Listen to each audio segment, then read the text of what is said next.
ಕೆಟ್ಟದಾಗಿ ಬರ್ತಾ ಇದ್ದಂತಹ ಕಮೆಂಟ್ಸೇ ಹೆಚ್ಚು. ಅದರಲ್ಲೂ ಚಂದನನ್ನ ಟಾರ್ಗೆಟ್ ಮಾಡಿ ಕೆಲವರು ಬ್ಯಾಡ್ ಕಮೆಂಟ್ ಅನ್ನ ಹಾಕ್ತಿದ್ರು. ವಿಪರೀತ ಕೊಳಕು ಭಾಷೆಯಲ್ಲಿ ಆ ಕಮೆಂಟ್ಸ್ ಇರ್ತಿದ್ರು. ಚಂದನ್ ಇದರಿಂದ ನೋವನ್ನ ಅನುಭವಿಸ್ತಿದ್ರು. ನಿವೇದಿತಾ ಡೋಂಟ್ ಕೇರ್ ಅನ್ನುವಂತಹ ನಟಿ ಮತ್ತೆ ಮತ್ತೆ ಹಾಟ್ ವಿಡಿಯೋಗಳನ್ನ ಹಾಕ್ತಾನೆ ನಿಧಿ ಬಂದ್ರು. ಬಹುತೇಕ ವಿಡಿಯೋಗಳಿಗೆ ಬಂದಿದ್ದು ಬ್ಯಾಡ್ ಕಮೆಂಟ್.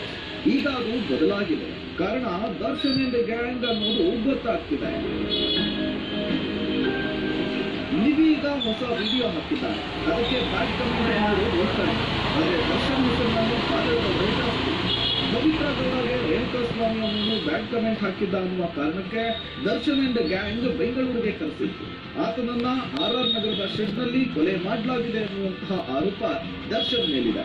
ಈ ಪ್ರಕರಣದಿಂದ ಶೆಡ್ ಸಖತ್ತಾಗಿಯೇ ಫೇಮಸ್ ಆಗಿದೆ.